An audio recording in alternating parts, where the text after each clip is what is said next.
It is Therapy Thursday. It is Therapy Thursday. Welcome, welcome, welcome. I am Dr. Triffy. It is Therapy Thursday.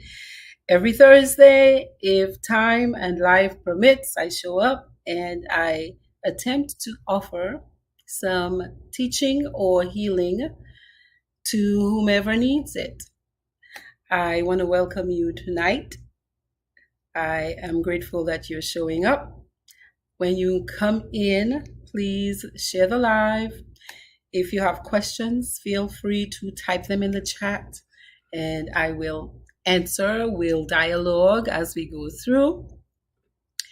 This is the Transforming Trauma podcast with Dr. Triffy. I use psychology and trending topics and even stories, yes, even stories, to teach how to transform trauma into passion, into purpose, into power. And I do this work as a licensed psychologist. I am also an advanced clinical hypnotherapist. I work in Atlanta, Georgia. I do some other things like sound healing. So I started the session off with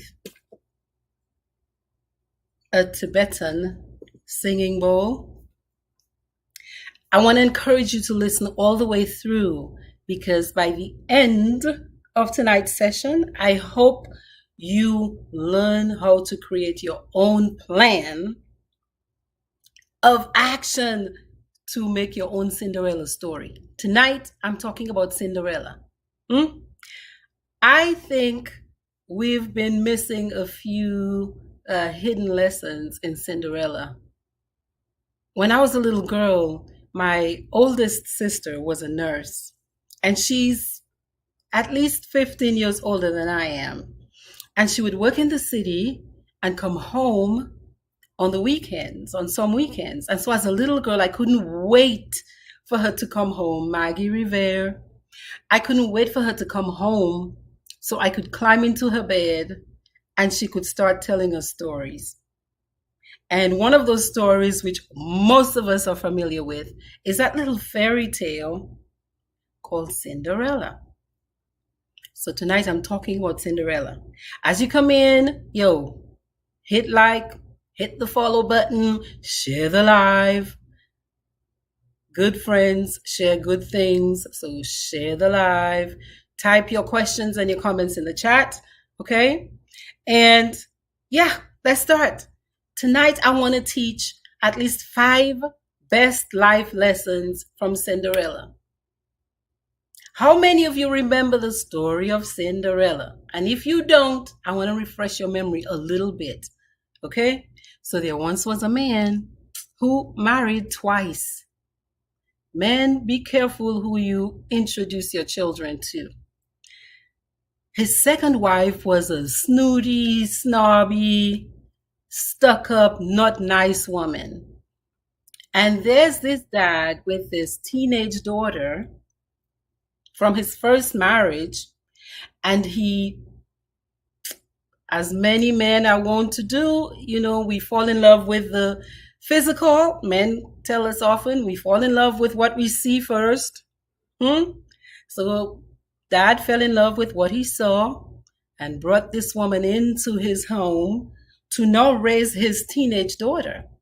Now the lady comes in and she already has her own kids, and there's some people who don't enjoy sharing their spouses with their spouses' daughters, especially. And so she was one of those people.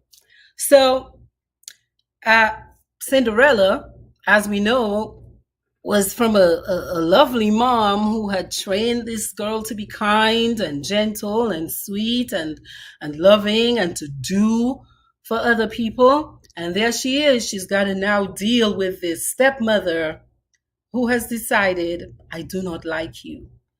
I do not like you. My children are better than you.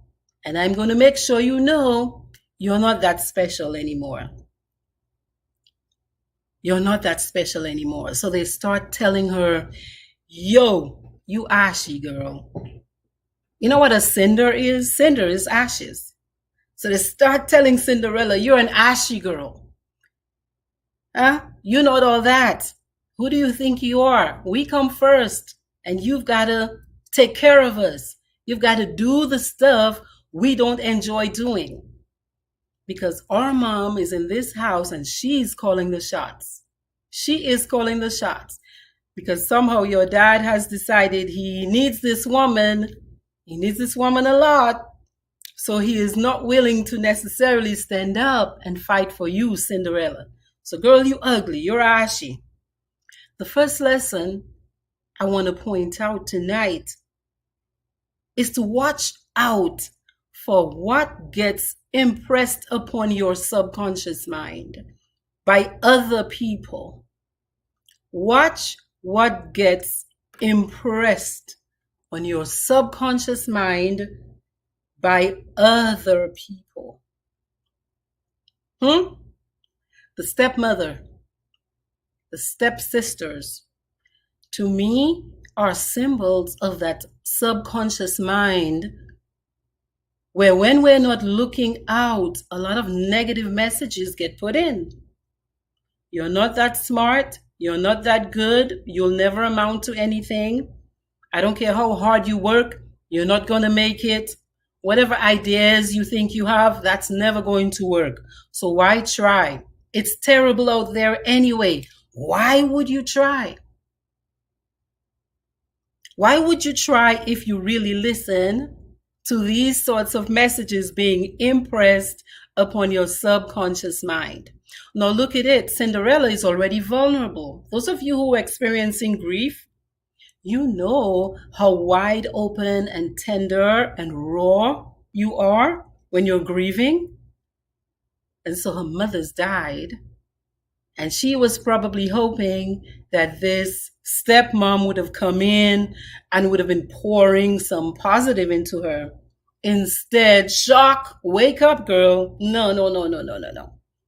We don't like you. You're ugly. You're going to do all the work around here. And we're going to sit and look pretty.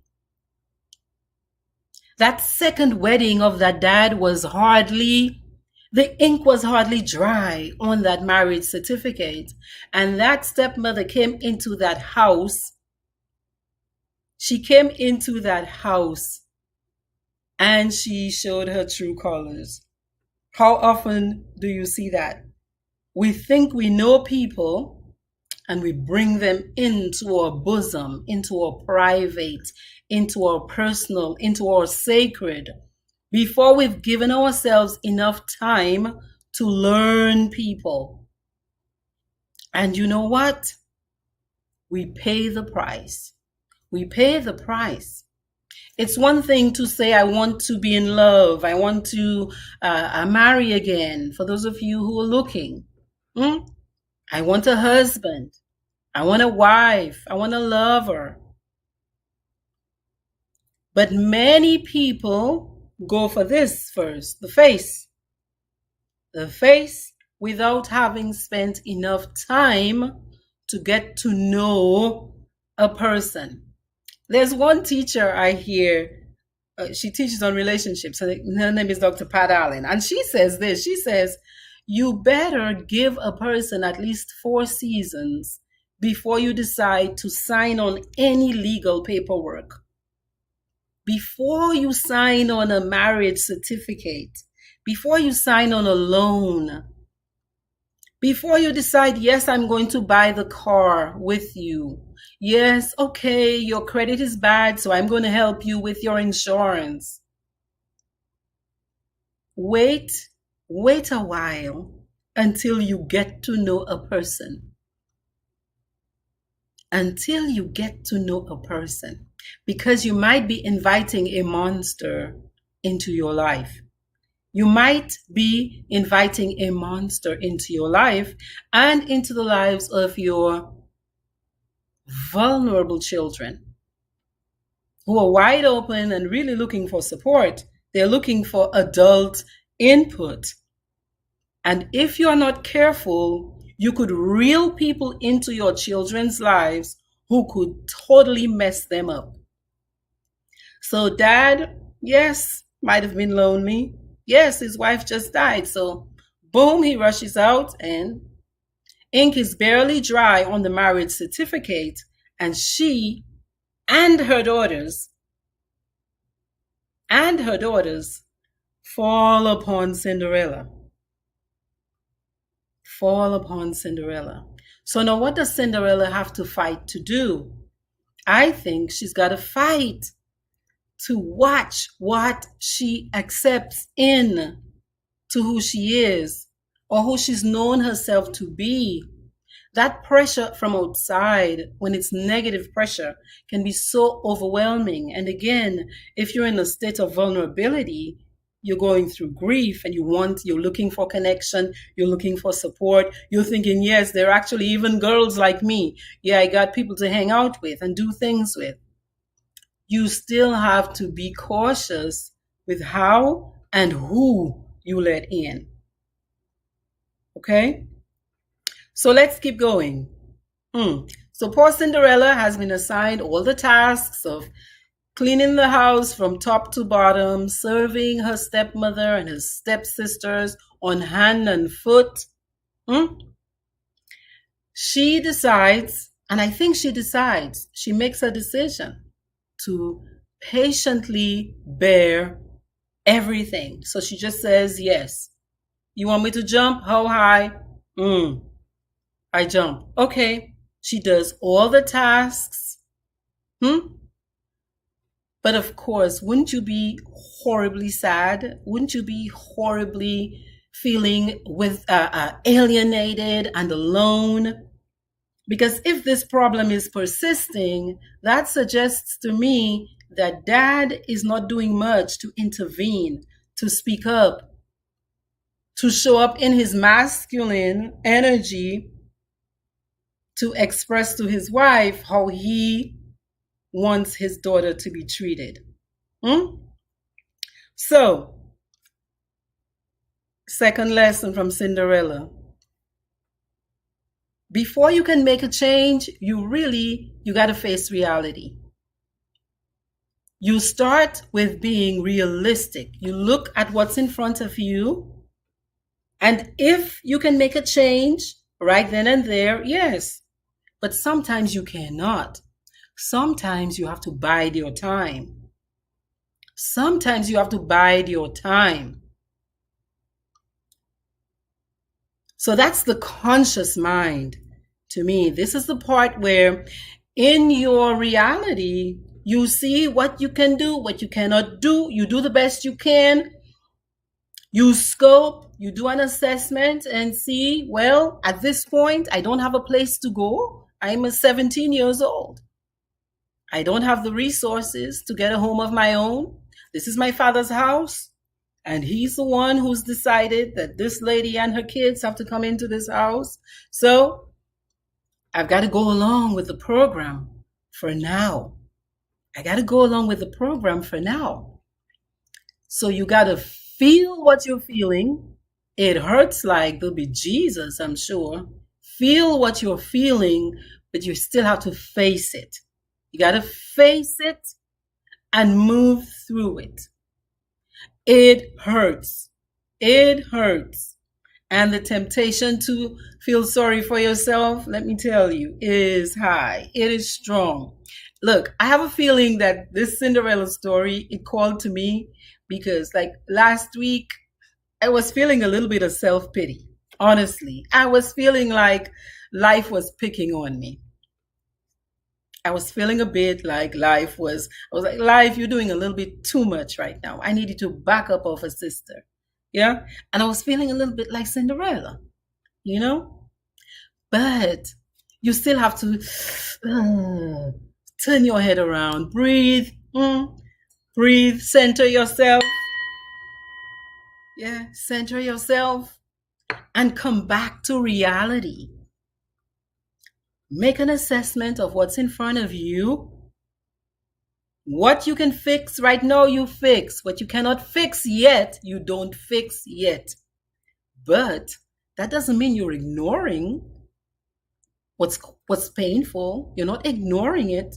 You're feeling it, you're facing it, but you're still staying open to your possibilities and you're still planning. You're still exploring your options. You're still exploring options. So you will be figuring out how and when and where to say yes to help, to good help. Hmm? You're moving along in life, doing what the Buddhists say is right action. You take the next right step. You do the next right thing.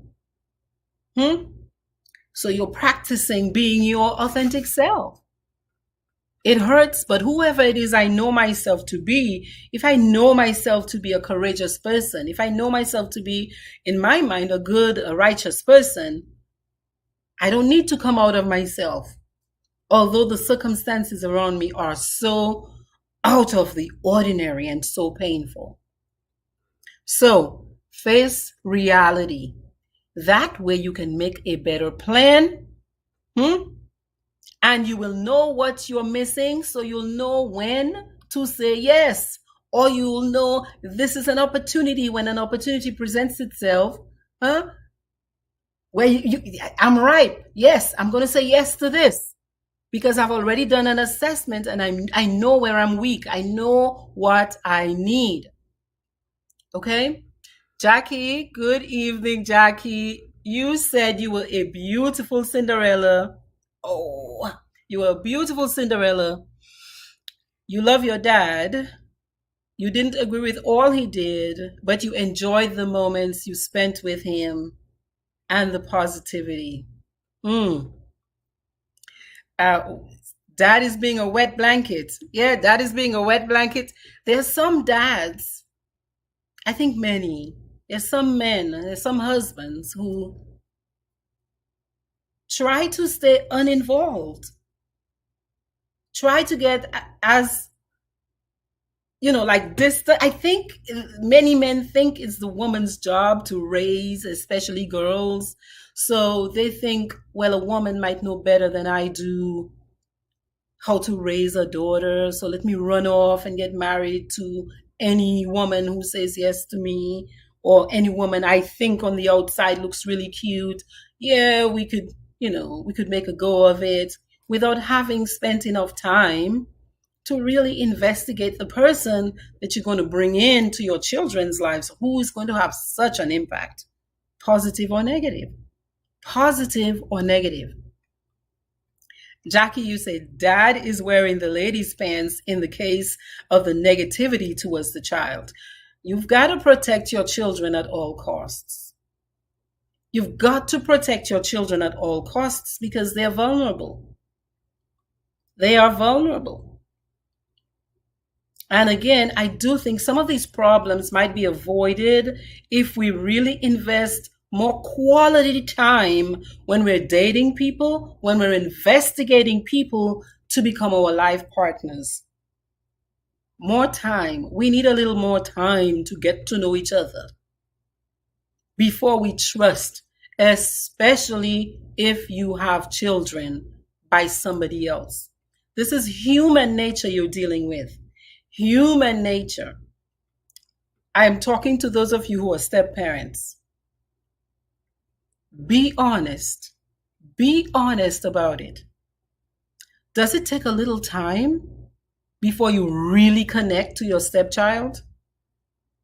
If you are a human being who's being honest, I expect your answer to be yes.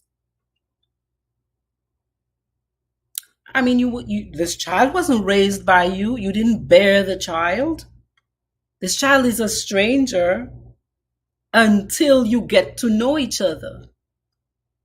So it's not an automatic process. It's not an automatic process. Even for the most loving person, blending families is not an easy process. Much less for if you, as the parent, you did not invest enough time on the front end investigating your potential mate. You're not just marrying this new person for yourself. You're marrying them for your children too. As much as some people want to pretend that's not the truth, that is the truth of it. And I think many of us, we say we're dating, yes, but we're kind of doing it in a haphazard, uh, in Dominica we call it vai way, without intention. We do it without intention. If the physical is good, again, if we like what we see, if our bodies respond chemically, we're like, okay, got it. But we have not asked good questions of these other people to really get a sense of who they are. How is this person under stress? How is this person around other people's kids? And watch them well around your children. Hi, Shahara. How are you? So Shahara says, plus there is too much there is too much conditioning around that title step. Listen, I'm sure, and I know of it because I'm a therapist. I've done therapy for years and years and years. There are many kids who have this idea in their head about what a step parent is and does. Maybe some of them even come from fairy tales like this. Yeah. But let's say they come by that reputation in an honest way. When I say that, I mean there is a lot of energy and effort and commitment and intention that it takes to become a step parent. To become a step parent who is loving, and who works through their own stuff that comes up. Because as a wife, because this is the wife that had the issues, as a woman, sometimes based on the way you've been trained and groomed, if you've been groomed in a spirit of competition, where younger than you and potentially more beautiful than you is an automatic threat. Ouch. Ouch, poor Cinderella. Ouch. So that can be a really painful situation. Shahira says she lived this one. You loved your husband's children, and their conditioning was like steel.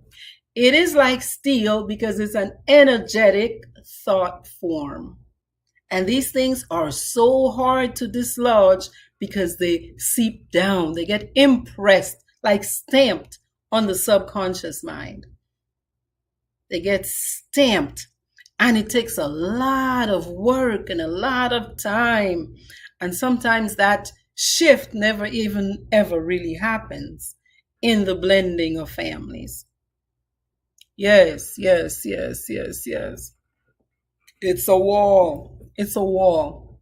So there can be a wall for the step parents coming in and the step kids. And often, whoever is the parent that's bringing in the step, you want everything to work so well. You're like, oh, they love me, the kids love me, and my person, love me. They love me. They all love me. So they're going to make it work. But we are human beings and there's so many emotions. And like you say, Shahira, conditioning that has to be worked through. Therapy, anyone? If you're considering blending a family, y'all, please, before you do it, I encourage you to pay a therapist for some time to pull some of these things apart because they're subconscious. And sometimes you don't even see it until you're in the union. Because maybe before the marriage, there hasn't been a trigger to. So you want to talk about these things before you sign on the dotted line, before that legal step happens, and where there's no There's no going back, at least for a little while, because it's easy to get into it, but so much harder to get unmarried. It's so easy to get married and a lot harder to get unmarried. Shahira says, I don't use that word step because there's only one place to step and that's down. Yes, it's really loaded. It's a very loaded word. Step child, step mom. People even in the local talk will say something like, why you treating me like a stepchild? As if it's typical or ordinary or to be expected that you will treat a stepchild in a negative way. So now coming back to that conscious mind, which is reality, what's in front of you, do an assessment, Cinderella. This is what's in front of me. This is my reality. So what do I do with it? So Cinderella decides to feel her feelings. So you hear Cinderella and you see Cinderella crying. She does all of the work and all of the chores, but at night she's alone by herself, crying. But she's also righteous. It's like she does the right thing. She does what is considered anyway within that framework to be the right thing. All day long, the story says Cinderella swept and she scrubbed and she fetched and she carried. She gets to deal with being called Ashy Girl. Cinderella. Then things get even worse. Sometimes we think it can't get worse, but it does get worse. Because the king calls for this huge ball around the country. Prince is looking for a wife, y'all. And all the pretty girls and all the connected girls, they get an invite. So the sisters get an invite. Doesn't it seem sometimes like people who do wrong, they still seem to get ahead? That's what I thought of when as I was rereading that story. Sometimes the people who do wrong, they do seem to get ahead, but not. Karma is a bi, you know what? Everything comes full circle. It always does. So Cinderella is now still having to even help these sisters of hers, these stepsisters, iron their clothes, sew their clothes, choose their clothes, help them get dressed up, help them fix their hair. Ouch. That must have hurt. That must have hurt. But she kept doing it. And I'm sure there they are, they're even pouring salt into the wound. They're like, Cinderella, don't you wish you could go to the ball? Ay, ay, ay, that must have hurt. Now, I love what she does, because I love that she feels it and she's honest with what she's feeling. She's not trying to pretend, oh, I'm not hurt. I don't care. Oh, she cries and she feels her sadness and she releases her sadness, because when that great day comes and the sisters go off, she watches them go off and she's there at home and she's just, man, I wish. And she cries. What does she do? She says, I wish, I want. And she wishes a little more. And then, bloop! Lesson number 3. You have help. You have help that you cannot even see. You are not alone. We are never alone. You have help that you cannot even see. Because there she is. She does a powerful thing in my mind, which is to wish. She uses her words and she wishes. It might be the furthest thing to materialize, but she wishes. She's like, I want. It's okay to say, I want. It's okay to say, I wish. even if you haven't seen it yet. Start where you are with whatever you have. And we always have our voice. I think we always have our voice. And I think we start creating when we start saying it. You got to speak up and out about it, regardless of what you're feeling. Many of us have been conditioned that word and trained, and it's been impressed upon our subconscious mind, that deep part of the brain that really is the engine that drives what we do out here in the world. We've been taught to not ask. Shut up. Why are you so greedy? Oh, make do with what you have. You're trying to live above your means. Oh, who do you think you are? That's one way to look at it. You could choose to look at it that way if you want. But you also have the opportunity to use that voice and express your desire.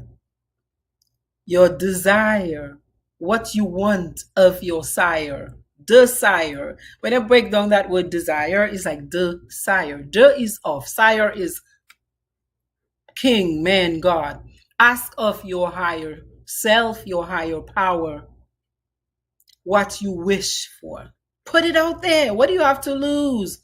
You don't have it yet anyway, so you're not losing anything to wish for it, to say, I want it.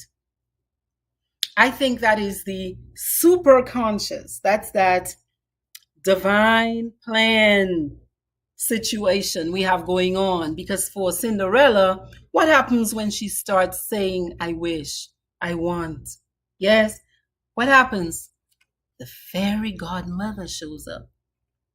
The fairy godmother shows up. She's sitting alone by that fireplace. Yes, Shahira, desire of the Father. It's good for you.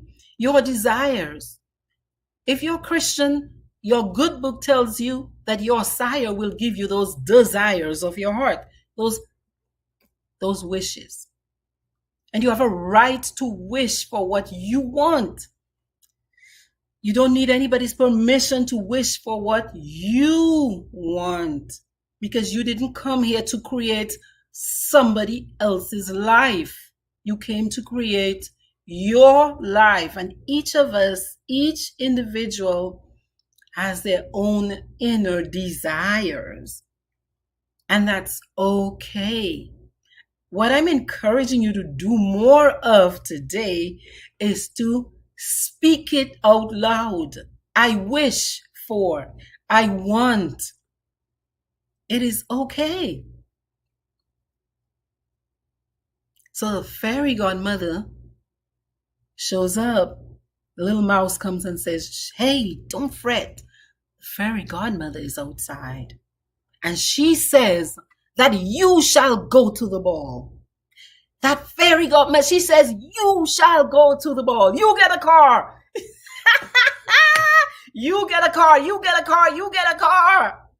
Okay, you want a car? You get it. You want to go to the ball? The fairy godmother is outside and she says, you want it? You wish for it? I'm here to make it happen for you. You called.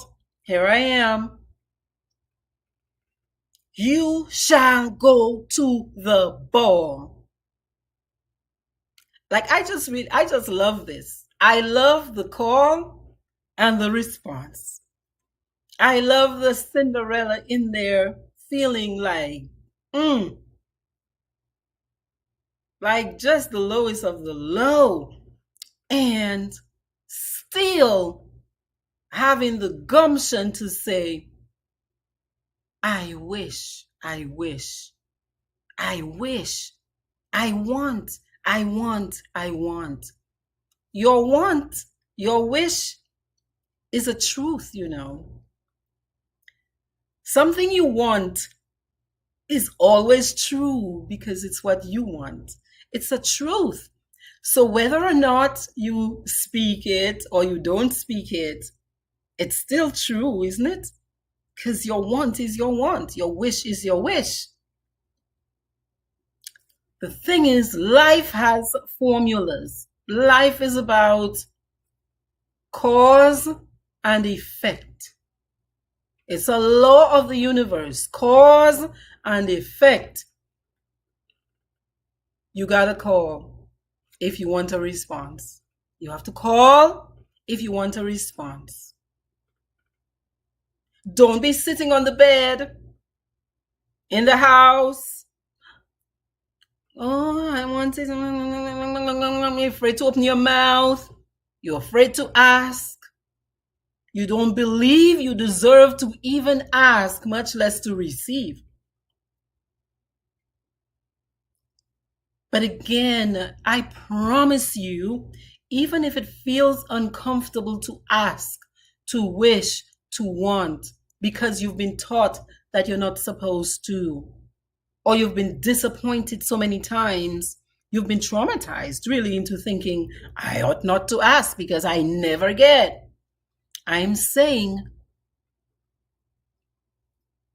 lesson number 4, you have to be in it to win it. You have a choice, right? You can wish. You can want. So put yourself, participate in the game of life. Participate in the game of life. Call if you want a response. Don't expect fairy godmother just to be pouring things on you, because look, fairy godmother is also respecting your divine right, you know. Fairy godmother is not just going to interfere and take over your will. God doesn't do that. He says, I place before you life and death. You choose. When you choose, I will respond. When you say, I wish, when you say, I want, boom, I'm here. But I'm not just going to force this beautiful gift onto you. No, you have to participate. Call if you want a response. You have to get into the game of life. Walking around on the fringes, like kind of just looking at other people, vicarious living, that's just surviving. That's not thriving. That's not living in your full divine essence. That's a lie. That's a life that's a lie. That's a life that is a lie. It's a counterfeit life.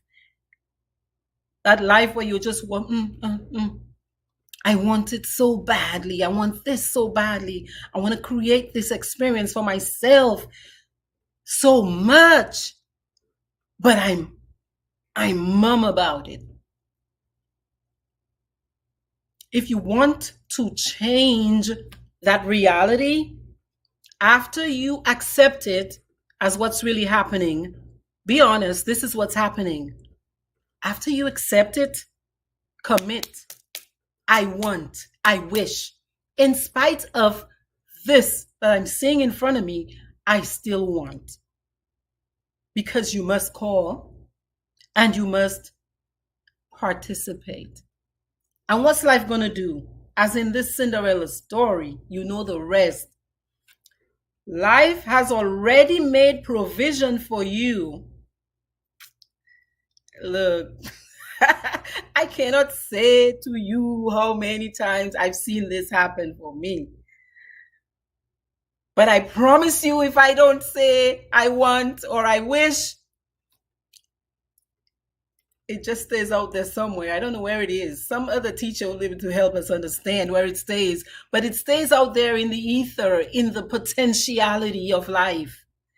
It stays out there into what might have happened, into all of those 200 possibilities for the ending of your story. It stays out there until you call it to yourself. Once you call it to yourself, fairy dust, things start to happen. Okay? Things start to happen. to bring you that wish to materialize into material form. Materialize means tangible, hmm? Form, from your idea life, from the ether, yeah, from the air.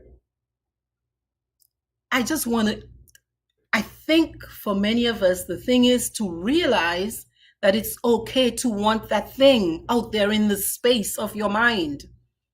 It's okay to want it. And it's okay to say, I want it with this tongue, even if you haven't seen it yet. It's okay to wish. Okay? So the fairy says to Cinderella, there you are. When Cinderella goes outside, there you are.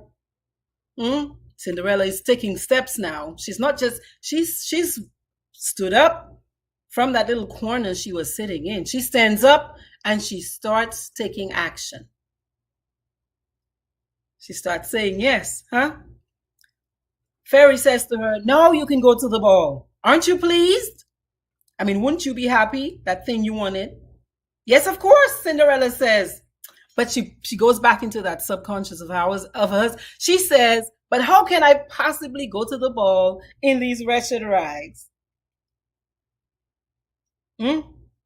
That thing about not being good enough. How can I go? That thing about we need all the answers before we start. I can't see it yet, so it must not ever be able to. I don't know. How will it happen?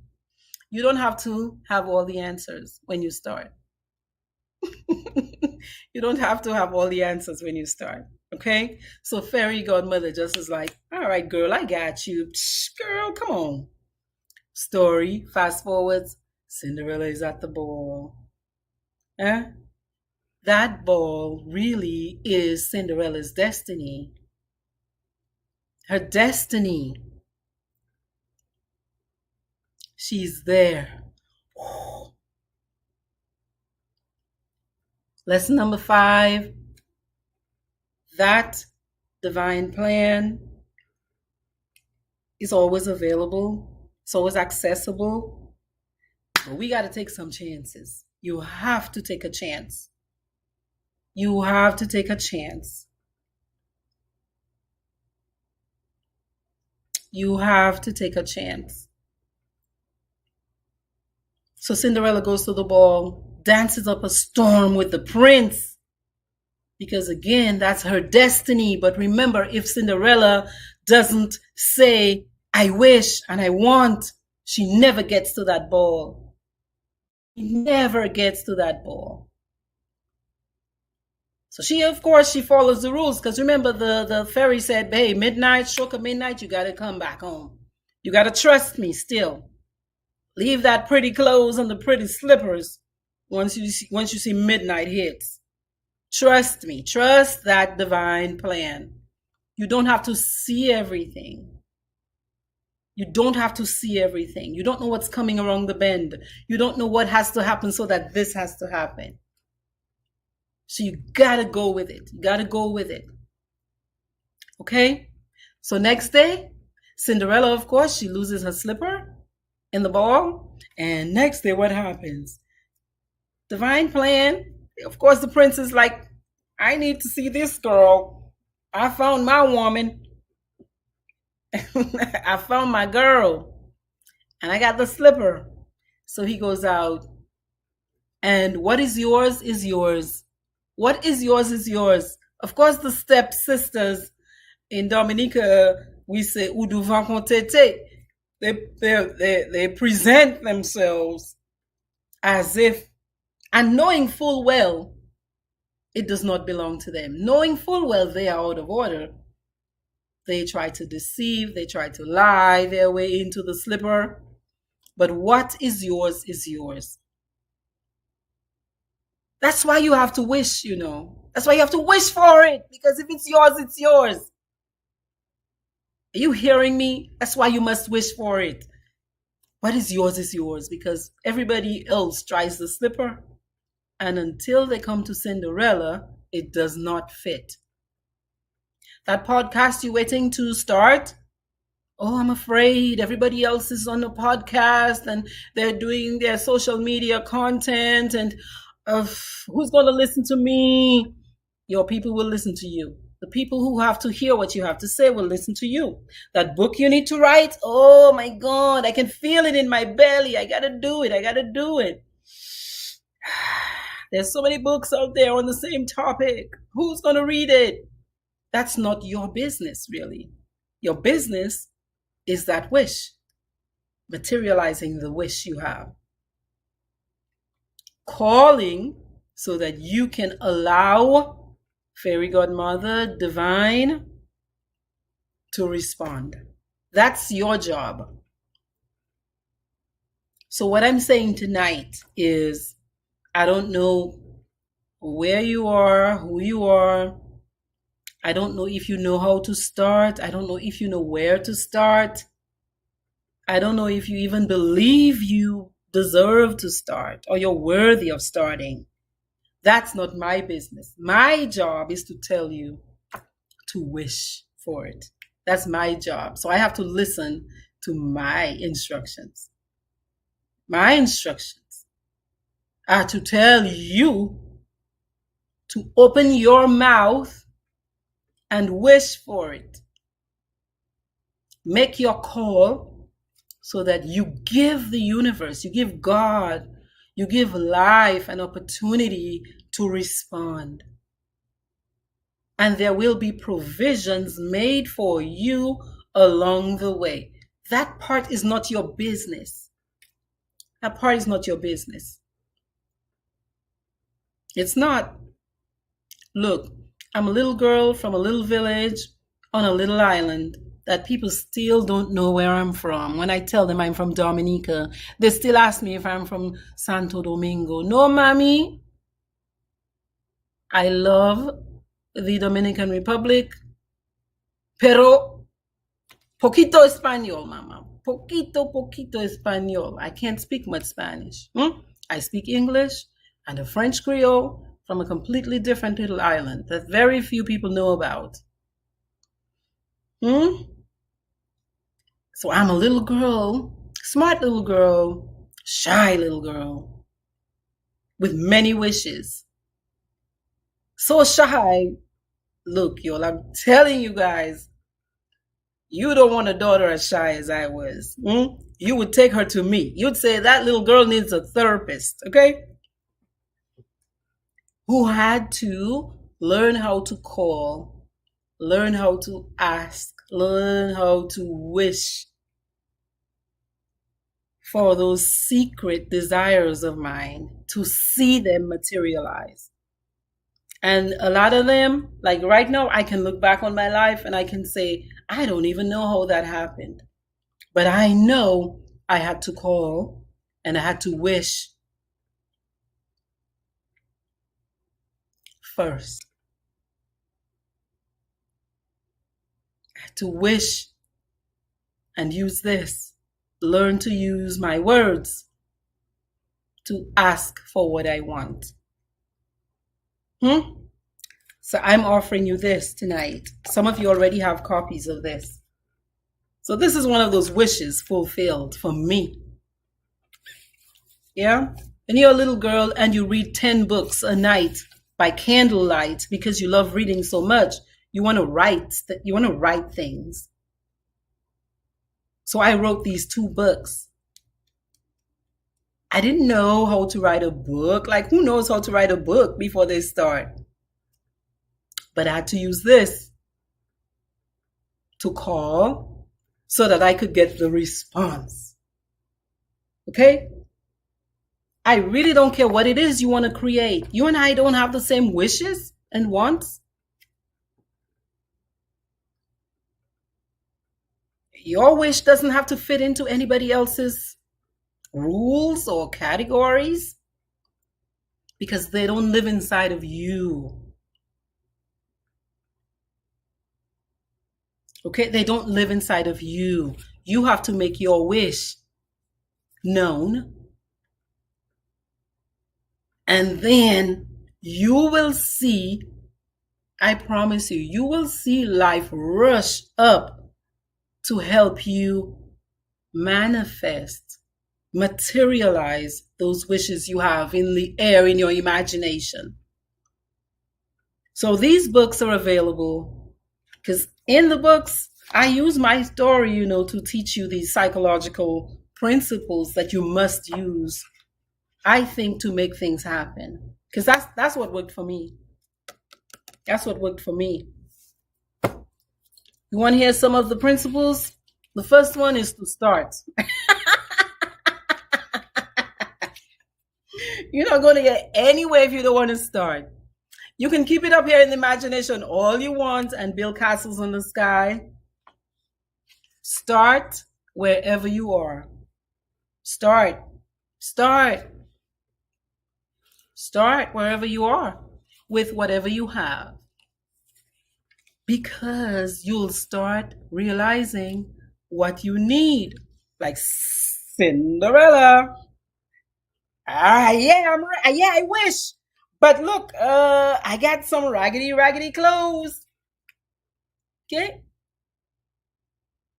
And what happens? Gets the need met. Yes, Jackie, I will enclose the names of the books in the feed. So the book is called Do It Now. You fill in the blank for your it. Do it now, whatever it is. If I'm telling you, if it's one thing I know for sure, time is a limited resource. I learned it as a 21-year-old when my mom, she left one day. I have yet to see her in physical form.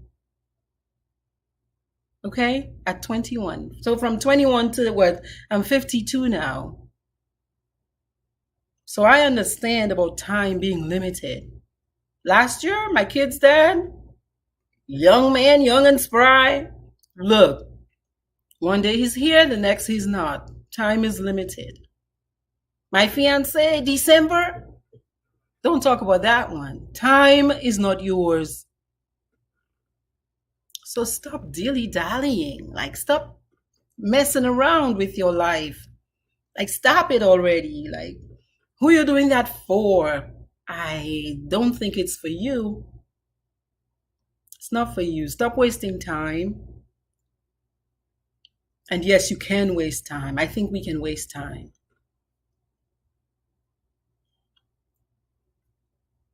Okay, I think we can waste time. If you have something on your heart to do, if you have a wish, a want, start by calling. Start by expressing it. You've got to get your tongue and your voice engaged. You have to. Start wherever you are with whatever you have. When I started this, all I had was my computer. My computer and my stories. Okay? Nice little book here, pretty book. Life-changing. Life-changing. I watched my fiance use this book and make money he didn't know what to do with. Use the principles from this book and change your life. You got one, we might come back, and they say we come back, but they say we don't remember who we are or who we were when we come back. So if you're waiting for when you come back, you might not remember who you are today, right? So start where you are. Ask for help. Ask for help is step 2. Ask for help. Step 3, commit. Commit to the end. After you ask for help, you see Cinderella had to get up and go walk outside to meet that fairy godmother. Don't expect her to come in. She's already shown up. You want her to do everything for you? The fairy godmother actually gives her more directions, like, hey, go find this. If you go there, you might see the rats in the rat trap, or the lizards over there. I'm going to change them. I'm going to take this and turn it into something for you. But you have to commit to doing things. You have to participate. You got to practice, practice, practice, practice, practice. When you learn those new skills, one of those skills is telling that mind of yours that sometimes can act like a little bee, you know what I mean? Tell her to go have several seats. Shut up. Go sit down in that corner over there because I got things to do. I cannot listen to the narrative you're spinning to me right now that I cannot and I'm not worthy, I'm not good enough. Tell that part of your mind to go sit down. Those are the stepsisters and that stepmother in that subconscious mind. Tell them, go over there. I have things to do. You've got to reframe and completely eliminate negative thoughts that have been stopping you. You don't need them, and they're just thoughts. And the thing is, you can stop them. You can eliminate them. There are tools and there are ways to do it. You see that fairy godmother vibe? That's that super conscious, divine, the stuff you can't see, but that's just waiting to help. God. You must access that. If you want to see some big things, you must access it. I don't care if you say, I don't believe in God. Well, you got to believe in something bigger than you. Because if not, you will miss out on a lot of things bigger than you. And then after you've done your work, after you've done your part, then chill out. Do your best and forget the rest. After you've done all you can, you stand and watch. You stand. So that's what I got to offer you tonight. That's what I got to offer you tonight. I want to thank you all for showing up. You want to go to the ball? You got to speak up. You have got to speak up. You've got to participate in your life. You have to participate in your life. Success can feel as terrifying as failure. And you have to get ready to fail your way into success. Because it hurts. It takes work and time and dedication and a lot of repetition and a lot of failing too. A lot of mistakes. A lot of mistakes. But those mistakes really have to become fuel for you to create the success you're looking for. And I don't care how high you go. Look, life has its way of putting all of us smack dab on our butts. So you got to be willing to do it over and over and over and over again. You have to be willing to do it over and over and over and over and over again. I mean, that's life. That's living. That's living fully. If not, then we risk. I know I risk. I'm speaking for myself. If not, if I plan to go through life around the edges, like just kind of looking in like that, man, what a loss. What a loss. For myself first, but maybe for many other people. So I want to encourage you to call, speak up, use your voice, participate in your life. And like that fairy godmother said, honey, we are all going to the ball. We are all going to the ball if we wanna. Okay? So choose today. If you're gonna go to the ball. I'm sending you love and light. Again, I'm Dr. Triffy. I want to encourage you to keep on practicing and learning skills to think better so you can feel better and you can do better. Peace.